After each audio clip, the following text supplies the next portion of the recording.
Hello बच्चों, उम्मीद करती हूँ तुम सब मजे में होंगे। मैं भी मजे में हूँ। और इसी के साथ साथ अपन शुरू करते हैं अपने आज का टॉपिक ब्लॉग राइटिंग, जो कि मैं तुम्हें कब से पढ़ाना चाहती थी। ठीक है, इवन मैं तो बोर्ड का थैंक्स करूँ कि तुमको ना ये वाला टॉपिक दिया। मतलब यार, जब हम पढ़ते थे ना, इवन ये पहली बार बोर्ड ने ये टॉपिक अपने ऐड किया है सिलेबस में। अब बोलो मैम क्यों आप इतना थैंक्स करो, ब्लॉग राइटिंग क्या है? क्योंकि यार पहली बार सुन रही हो तुम भी ब्लॉग राइटिंग। हमने ऐसे राइटिंग सुनी, हमने लेटर राइटिंग सुनी, एप्लीकेशन राइटिंग सुनी, even story writing, report writing, कितनी सारी राइटिंग सुनी। तो ये ब्लॉग राइटिंग क्या है आखिर? हाँ, ये एक और नया सरदर्द आ गया। अगर मैं तुम्हें बोलूँ कि बच्चों ये सरदर्द नहीं है, अगर तुम ब्लॉग राइटिंग सीख गए ना तो तुम बहुत अच्छा खासा पैसा कमा सकते हो। तो मैं ये गलत नहीं बोल रहा, बोल मैम कैसे स्ट्रीम्स दिखा रहे हो मैम, आप तो यहाँ पढ़ाने आए हो, आप तो पैसे कमाने की बात कर रहे हो, कि स्कैम कर रहे हो क्या हमारे साथ? देखो बच्चों, ऐसे स्कैम नहीं है। एक्चुअली मेरे को ब्लॉग राइटिंग तुमको इसलिए भी पढ़ाना था कि मैं तुम्हें हमेशा कहती रहती हूँ कि मेरा ना side by side online work भी चलता है। तो पता है क्या है वो side by side online work? मैं ना ब्लॉगिंग करती हूँ एंड उस ब्लॉगिंग से मैं ऑनलाइन अर्न करती हूँ। ठीक है, एंड दैट्स वाई कि मुझे ऐसा लगता है कि आज के जमाने में नीड है कि बच्चों को ना ब्लॉग राइटिंग आनी ही चाहिए। बिकॉज 12th बाद ना मेरे को ब्लॉग राइटिंग के बारे में 12th बाद ही पता चला था कि 12th बाद ना तुम राइटिंग थ्रू राइटिंग भी अर्न कर सकते हो। ठीक है, मेरे को एक टीचर मिली थी, उन्हीं टीचर ने मुझे बताया था कि 12th बाद आप थ्रू राइटिंग अर्न कर सकते हो। आपके पास सिर्फ है ना जो एक नीड होनी चाहिए वो होनी चाहिए कि आपके पास लिखने की कला हो। अब बोलो मैम लिखने की कला मतलब अपन ऐसे राइटिंग लिखते हैं ऐसे सब? बोलो मैं तुम्हें एक बात और बताऊं, ब्लॉग राइटिंग ना ऐसे रिपोर्ट राइटिंग इन सबसे ज्यादा आसान है। इसकी ना सबसे बड़ी शर्त ये होती है कि जितना हो सके उतनी आसान भाषा में तुम लिख करके अगले बंदे को ना समझो। अब मैं इसको ऐसे कह सकती हूँ कि अगर मैंने तुमको कहा कि भाई एजुकेशन एजुकेशन सिस्टम पे एजुकेशन सिस्टम पे कुछ लिखो, ठीक है, एजुकेशन सिस्टम पे कुछ लिखो, समझ गए मेरी बात? अब मैंने कहा कुछ लिखो, लेकिन किस फॉर्मेट में लिखो? ब्लॉग राइटिंग के फॉर्मेट में। तो तुम क्या लिखोगे एजुकेशन सिस्टम के बारे में? अब इसको ऐसे तुम देख सकते हो कि चलो अब अपन ना, चलो एजुकेशन सिस्टम के बारे में लिखना, मैं तुमको लाइव एग्जांपल दे देती हूँ ताकि तुमको समझ आए कि जो चीज़ मैं कह रही हूँ कि मैं अर्न करती हूँ तो वो चीज़ें कहाँ जाती है, कहाँ पे मैं ना जो वो लोग दिखाते हैं मेरी राइटिंग्स को। तो ये इधर दिखाते हैं। मैं गूगल पे आ गई, गूगल पे मैंने जैसे सर्च करा education system in India, low search मार दिया मैंने education system in India. Now see कितनी सारी है ना जो इधर वेबसाइट्स खुल गई। ठीक है, यहाँ ये वीडियोस भी है, अपने कुछ वीडियोस में नहीं जाना है, ये तो यूट्यूब वीडियोस है। ये जितने भी लिंक्स तुम देख लो, क्लियर आईएएस, इनसाइट का, कॉलेज विद्या का, ये जितने भी वेबसाइट्स तुम देखो, हम ये सारी वेबसाइट्स के अंदर जब मैं इसको खोलूंगी और इसके अंदर जो भी लिखा है वो ब्लॉग है। जैसे ये नीति आयोग की गवर्नमेंट की वेबसाइट है, मैंने खोली। ठीक है, अब देखो school education system in India, ये ब्लॉग का इसको टॉपिक मिला, जो भी लेखक है उसको ब्लॉग का टॉपिक मिला कि तुझे क्या बताना है कि भाई स्कूल एजुकेशन सिस्टम इंडिया में कैसा है, इसके बारे में तुझे जानकारी। अब मैं नीचे स्क्रॉल करी, ठीक है, आई स्क्रॉल, ओ ये तो पीडीएफ निकली। चलो छोड़ो, अब नेक्स्ट में चलते हैं। नो, ये तो पीडीएफ छोड़ो, चलो मैं तुमको इस पे ले जाती हूँ, अपन नीचे की साइड पे चलते हैं। ये क्लियर आईएएस। अब ये जो बच्चे आईएएस की तैयारी करना चाहते हैं, जिनके बड़े भाई बहन आईएएस की तैयारी करें, उनको पता होगा कि क्लियर आईएएस कितनी बढ़िया, मतलब बढ़िया भी नहीं बोलो, एक कोचिंग साइट है, एक कोचिंग है कि आप इस पे कोचिंग पढ़ सकते हो। तो क्लियर आईएएस के अंदर देखो ये एजुकेशन सिस्टम इन इंडिया और डिटेल एनालिसिस, मतलब मैंने जो एजुकेशन इन इंडिया के बारे में बात कर रही हूँ उसका एक डिटेल एनालिसिस है। अब जिस भी लेखक ने लिखा है इसमें सबसे पहले ये इसने फोटो लगा दी। ठीक है, तुम भी चाहो तो अपने ब्लॉग राइटिंग के अंदर, जब तुम एग्जाम के अंदर तुमको ब्लॉग्स मिले तो तुम इसके अंदर इमेजेस का इस्तेमाल कर सकते हो। मोस्टली रिपोर्ट राइटिंग के अंदर, ऐसे राइटिंग के अंदर तुमको इतनी छूट नहीं होती है कि तुम कोई भी इमेज किसी का भी इस्तेमाल करो, लेकिन ब्लॉग राइटिंग एक ऐसी चीज होती है जिसके अंदर जितना हो उतनी इमेज का इस्तेमाल करो, जितना हो सके उतना आसान भाषा में करो। समझ गया मेरी बात? अब इसने एजुकेशन सिस्टम को देखो कैसे समझा है। अब ये जितना भी जो मैं लिखा हुआ दिख रहा है ना, what is the current status of education system, what steps are needed to take the Indian education system to the next level. अब मैं जैसे इसको पढ़ रही हूँ, इवन तुम बच्चे भी इसको पढ़ रहे हो, तुम लग रहा है हाँ ये तो आसान है, समझ में आ रहा है। क्या इसने किधर कोई हार्ड भाषा का इस्तेमाल किया? मैं नीचे पढ़ रही हूँ, the article is a detailed analysis of education system in India. ठीक है, अब ये मैं तुमको लाइव एग्जांपल दे रही हूँ कि असल में ब्लॉग दिखता कैसा है। तुमको भी ऐसा ही लिखना है।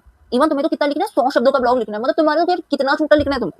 ब्लॉग मोस्टली एक स्टैंडर्ड ब्लॉग 1500 वर्ड्स का होता है। ठीक है, 1500 वर्ड्स का एक स्टैंडर्ड ब्लॉग। अब वो है ना जो टॉपिक पे डिपेंड करता है कि वो टॉपिक अगर थोड़ा हाई लेवल हुआ, टॉपिक अगर भारी भरकम हुआ तो ब्लॉग की ना लेंथ बढ़ जाएगी, मगर अपने को उस पर नहीं जाना। अपन अभी बात करें कि ब्लॉग राइटिंग का फॉर्मेट कैसा होता है। तो ये जो भी फॉर्मेट तुम इस वेबसाइट पे देख रहे हो ना, ब्लॉग, ये पूरा ब्लॉग है और यही फॉर्मेट तुमको इस्तेमाल करना है। तुमको ना दो 3 लाइन, देखो जैसे इसने 2 लाइन छोड़, 1 लाइन छोड़ दिया, अपन इसको ना क्या मानेंगे कि ये 1 लाइन छोड़ रही है।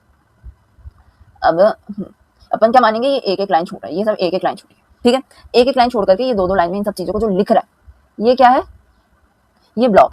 ठीक है, ये इन सब चीजों को 1 लाइन छोड़ करके लिख रहा है। अब इसे मेरे को पढ़ने में दिमाग भी नहीं लगाना पड़ा, मैं पढ़ रही हूँ, पढ़ते ही समझ आ जाए। क्या तुम्हारी किताब की स्टोरी या कोई तुम ऐसे पढ़ते वो तुम्हें पढ़ते ही समझ आ जाता है? बोले नहीं मैम, हमको या तो नीचे की हिंदी पढ़नी पड़ती है या 3-4 बार उसको पढ़ना पड़ता है समझने के लिए। कि इसमें कोई प्रॉब्लम आई? बोले नहीं मैम, ये तो समझ आया। अब मैं नीचे बोलूँ the post cover various aspects of, मतलब ये वाला जो फॉर्मेट है, इस वाले एरिया में क्या बता रहा है, इस वाले एरिया में ना ये सिर्फ इंट्रोडक्शन दे रहा है, इंट्रो दे रहा है कि एक ब्लॉग, इस ब्लॉग के अंदर तुम क्या क्या पढ़ने वाले हो, क्या चीज कवर होगी, उसके बारे में intro they.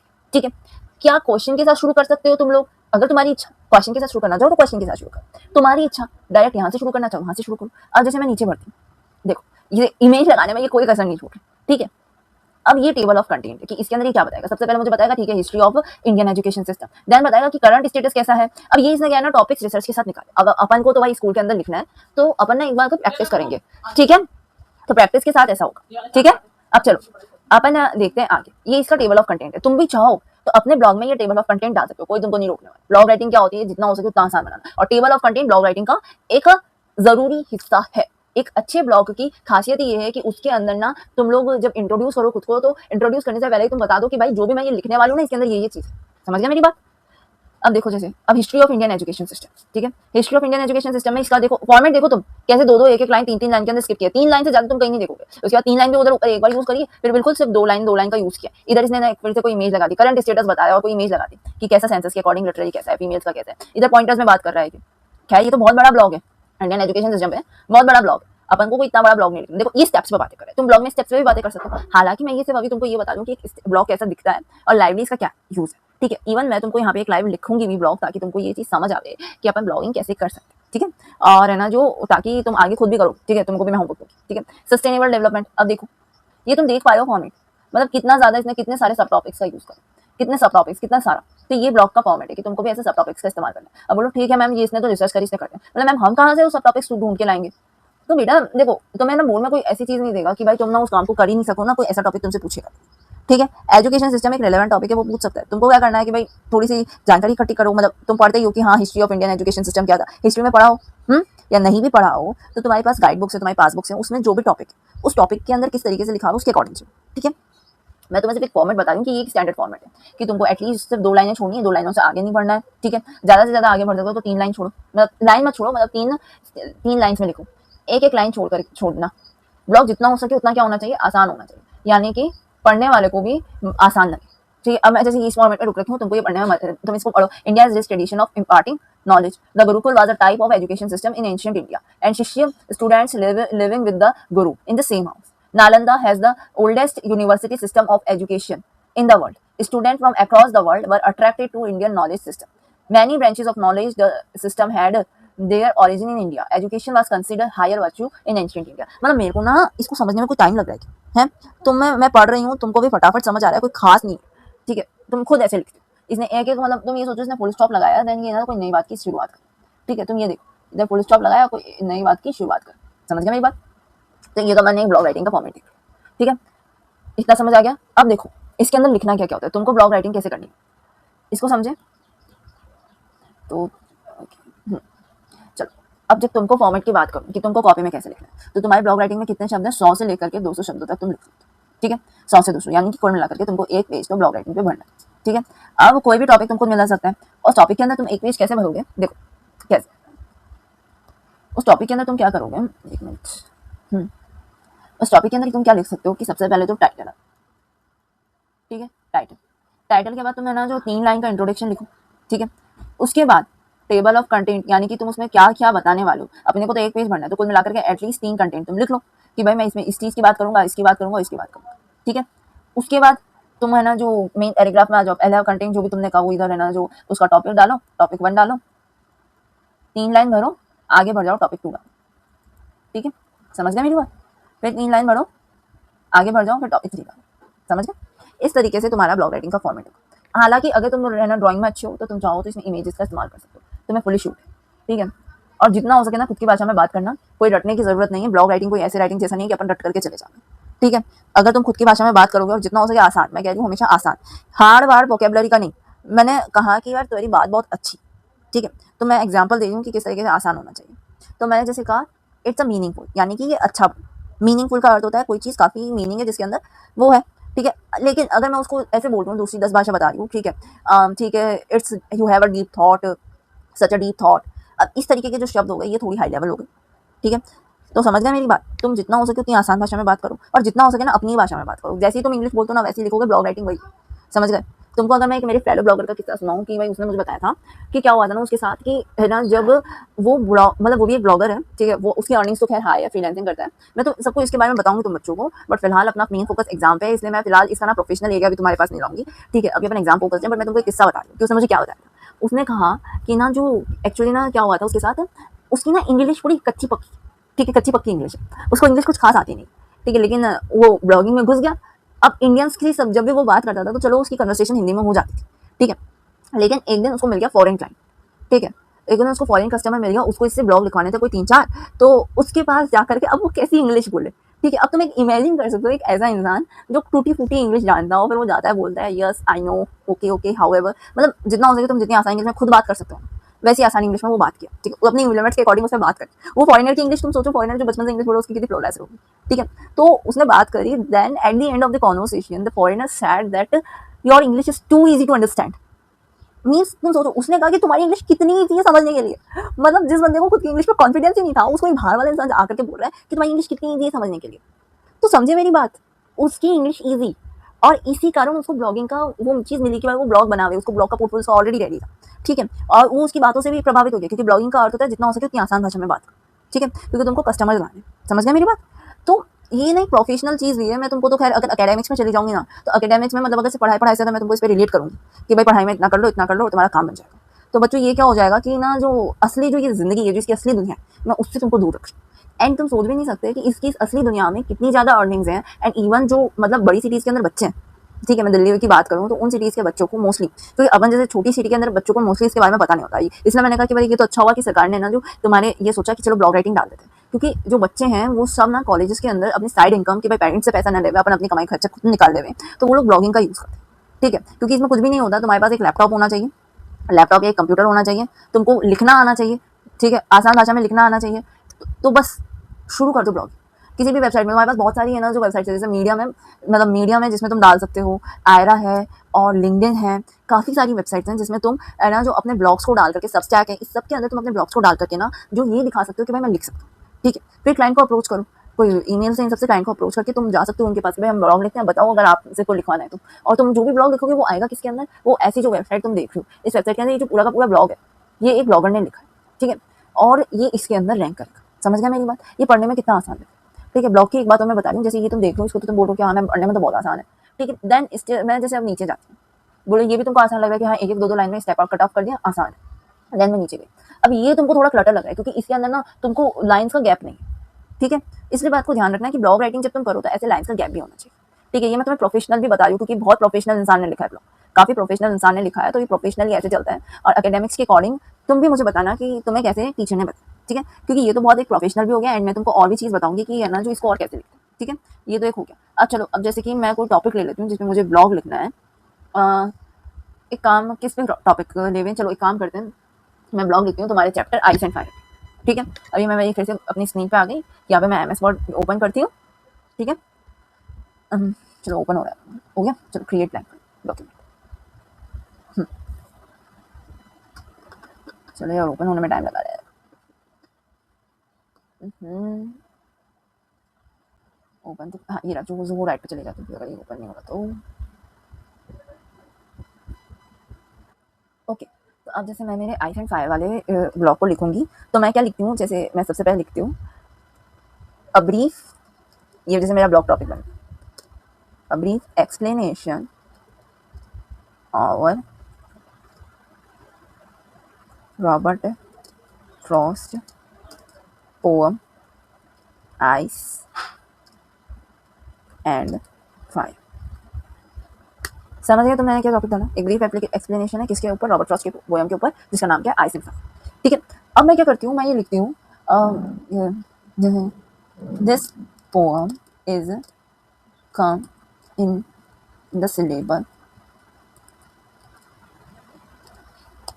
syllabus of class 10th, which revolves around uh, around the thoughts of the poet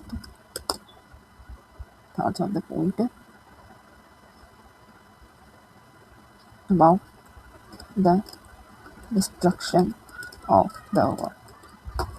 अब जो मैंने लिखा वो हार्ड नहीं, ठीक है। मेरे को जो तुमने पढ़ा, जो तुमने लिंक्स में पढ़ा कि भाई क्या है कि किसकी सिलेबस मैंने कमेंट की कि ये 10वीं क्लास के बच्चे के किसके अराउंड रिवॉल्व कर रही है, क्योंकि रॉबर्ट फ्रॉस्ट इस पोएम में सोच ही तो रहा है, तो किसके अराउंड रिवॉल्व कर रही है, रॉबर्ट फ्रॉस्ट के थॉट्स के अराउंड। किस चीज़ के बारे में, डिस्ट्रक्शन ऑफ द वर्ल्ड के बारे में। मैंने कुछ गलत लिखा, यही तो बात है, ठीक है। चलो तो ये मेरा इंट्रोडक्शन रेडी हो गया। एंड देन अब मैंने इसमें लिख दिया टेबल ऑफ, एक मिनट मैं इसको थोड़ा बड़ा कर लेती हूँ, table of content, now the table of content मैं इसमें लिखूंगी तो जिसमें मैंने नंबर 1 डाला, द रोल ऑफ आइस, ठीक है। फिर number 2 the role of fire, ठीक है। फिर number 3 how the world will destroy, ठीक है। नंबर 4, अब ये देखो मेरे ऊपर है कि मुझे जो इसमें लग रहा है मैं वो सब डालती जाऊँ, ठीक है। लेकिन तुम खुद भी ऐसा बना सकते हो, अगर मैं तुमको बोलूँ किसी सब्जेक्ट किसी पे तुम जाओ तो लेंचो वाली स्टोरी पे ऐसे ब्लॉग बना के ला सकते हो, ठीक है। अब जैसे ये मेरे ऊपर है, अब मेरे को नंबर 4 डालना है, मैं डाल देती हूँ ओके कि भाई लिटरेरी डिवाइस, चलो छोड़ो लिटरेरी डिवाइस छोड़ते हैं, एट द एंड कर देते हैं कंक्लूजन, बस। कंक्लूजन तो परमानेंट है, कंक्लूजन और इंट्रोडक्शन तुम कुछ भी लिखो, चाहे रिपोर्ट राइटिंग करो, ब्लॉग राइटिंग करो, इवन ऐसे राइटिंग करो, कुछ भी करो, कंक्लूजन और इंट्रोडक्शन परमानेंट है। इंट्रोडक्शन क्या बताता है कि तुम जिस भी टॉपिक के बारे में बात कर रहे हो वो क्या, मैंने जैसे ऊपर ये मेरा इंट्रोडक्शन है पार्ट, इसके अंदर है ना जो इस लाइन में मेरे को, तो मैंने तुमको बता दिया कि भाई मैं किसके बारे में बात कर रही हूँ, इसके अंदर क्या है, ठीक है। देन टेबल ऑफ कंटेंट में कि तुम इसके अंदर क्या क्या पढ़ने वाले हो। अब चलो नीचे चलते हैं, अब चलो सबसे पहले डाल देते हैं ऑलरेडी, सबसे पहले द रोल ऑफ आइस डाल देते हैं, द रोल ऑफ आइस, ठीक है। आइस का रोल क्या, मैं कहती हूँ कि the poet Robert Frost treats I in 2 ways. He said that the world will destroy due to ice. There may be he stated 2 reasons for that. Reasons for that. The one is, एक minute यार मैं इसको और छोटा बना दूँ, ये मेरे ऊपर है। अब जैसे मेरे को लग रहा है कि मैंने ये सेंटेंस बड़ा बनना है, मैंने कट। अब ही stated 2 reasons for that. The one is natural reason, ice, and the second is human reason, human emotions of hatred. समझ गया, जो मैंने ये 2 बना दिए स्पेलिंग गलत हो गई, तो मेरे को हेटरेट की स्पेलिंग है, इग्नोर करना, थोड़ी स्पेलिंग मिस्टेक लग रही है, ये आई से, ठीक है। तो ये मैंने लिख दिया। अब ये मेरा एक एरिया तो हो गया। अब जैसे मैं सेकंड में जाती हूँ, फिर मैं लिखती हूँ आइस के बारे में लिख दिया, देन मैं वापस से जाती हूँ, मैं बोल अब थोड़ा सेकंड कौन सा था, मैंने कहा था द रोल ऑफ फायर। अब फायर से कैसे हैंड होगा, the another way of the another, चलो, although poet stated another reason behind the poet stated another reason behind the destruction of the world is fire, which also have natural reason of global warming and the human reason of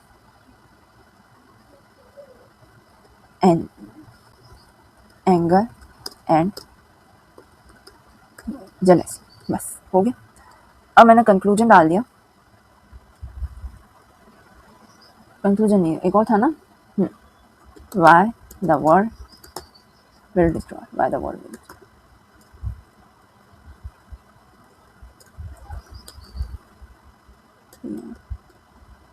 world क्यों destroy होगा।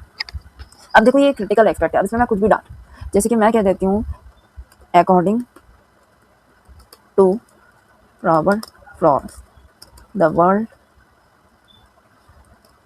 Will destroy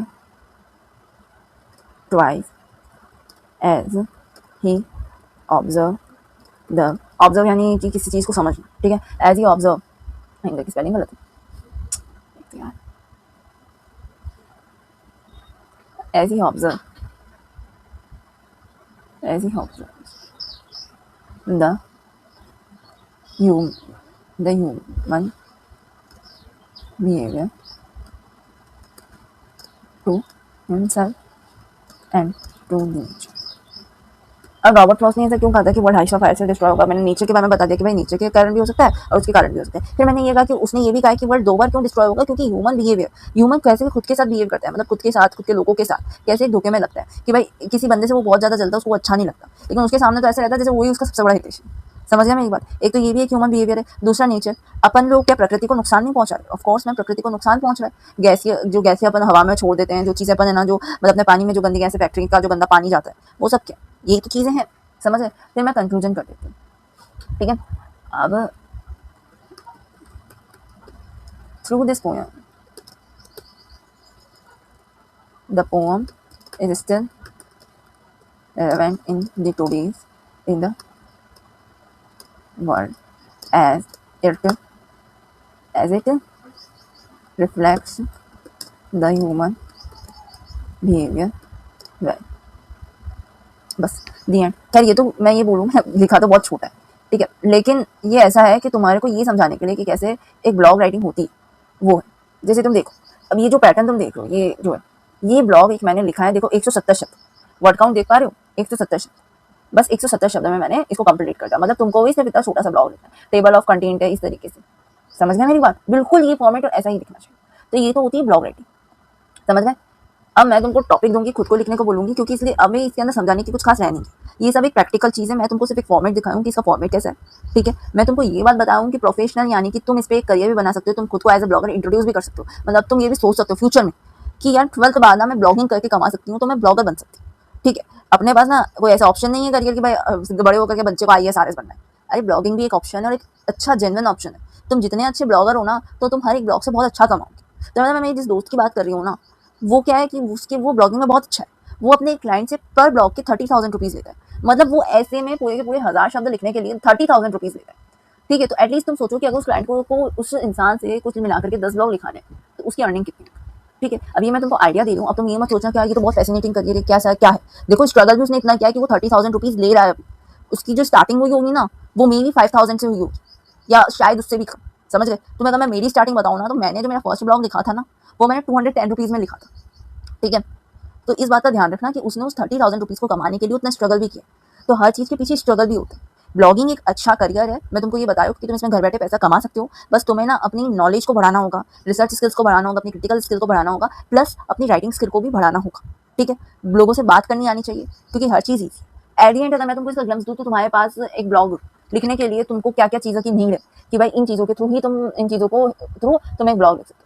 सबसे पहली need क्या है, ये देखो। सबसे पहले तो ब्लॉग तुम्हारा कैसा होना चाहिए? आसान भाषा में होना चाहिए। जैसे ऐसा होना चाहिए कि जैसे कि तुम अपने छोटे भाई बहन को पढ़ाते वक्त जो बोलते हो ना, उसी को अगर तुम किसी बुक के कॉपी में लिख रहे हो, तो ब्लॉग कैसा होगा? आसान भाषा में होगा, ठीक है? कितने लाइन के अंदर लिखना है, कितने पैराग्राफ्स होने चाहिए, तो तुमको पता है कि भाई सिर्फ 2 लाइन का एक पैराग्राफ बनेगा। 2 line is equal to 1 paragraph, ठीक है? अगर तुम अच्छे हो ब्लॉगिंग में, ड्राइंग्स में, तो बेहतर रहेगा कि अगर तुम कोई ड्रॉ भी कर सकते हो। It's up to you. मैं ये नहीं कह रही कि भाई करना ही करना है, ये कोई खास नीड नहीं है, क्योंकि तुम कागज में ब्लॉग लिख रहे हो, तुम अपनी कॉपी में लिखोगे ब्लॉग, ठीक है? तो वो कोई खास नीड नहीं है, ठीक है? तो ये तुम्हारे ऊपर है, समझ गए? 2 लाइन का एक पैराग्राफ होना चाहिए, आसान भाषा में होना चाहिए, बेहतर होगा खुद की भाषा में लिखो, जैसा तुम इमेजिन करते हो वैसा लिखो। ब्लॉग मोस्टली काम क्या करता है, अगर अपन इसकी बात करें कि ब्लॉग काम क्या करता है, तो ब्लॉग का काम होता है पढ़ाना, ओनली टू गिव इंफॉर्मेशन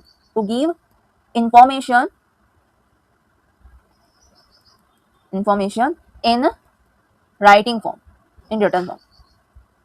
मतलब लिखित फॉर्म में अगर कोई इन्फॉर्मेशन, कोई जानकारी तुमको मिले, तो वो क्या है? ब्लॉग। मैं जैसे अगर इसमें कोविड-19 के बारे में है ना, जो लिखित फॉर्म में जानकारी देती हूँ, तो वो ब्लॉग है, ठीक है? वही अगर मैं उस चीज़ को लिखित फॉर्म की जगह वीडियो पे देख रही हूँ, तो वो एक यूट्यूब वीडियो हो जाएगी। उस यूट्यूब वीडियो का लिखित फॉर्म बन सकता है। समझ गया मेरी बात? इतना क्लियर है? क्योंकि यूट्यूब वीडियोस भी इन्फॉर्मेशन देती है, ठीक है? फॉर्मेट क्लियर है? कैसी होनी चाहिए? आसान भाषा में होनी चाहिए। काम क्या है कि इन्फॉर्मेशन देना। कैसी इन्फॉर्मेशन? लिखित फॉर्म में इन्फॉर्मेशन देना। ब्लॉग्स कहाँ पे है ना, जो पब्लिश होते हैं, कहाँ पे तुम ब्लॉग्स को देख सकते हो? नॉर्मली गूगल सर्च करो, कोई भी तुमको सर्च मारना है, गूगल सर्च मार लो, ठीक है? उसके बाद किसी भी वेबसाइट पर क्लिक करके जो भी तुम उसमें लिखित फॉर्मेट में देखते हो, वो क्या है? वो एक ब्लॉग है, ठीक है? समझ गए मेरी बात? इतना क्लियर है? तो इसी के साथ साथ तुम्हारा जो आज का ये ब्लॉग लेक्चर है वो कंप्लीट होता है।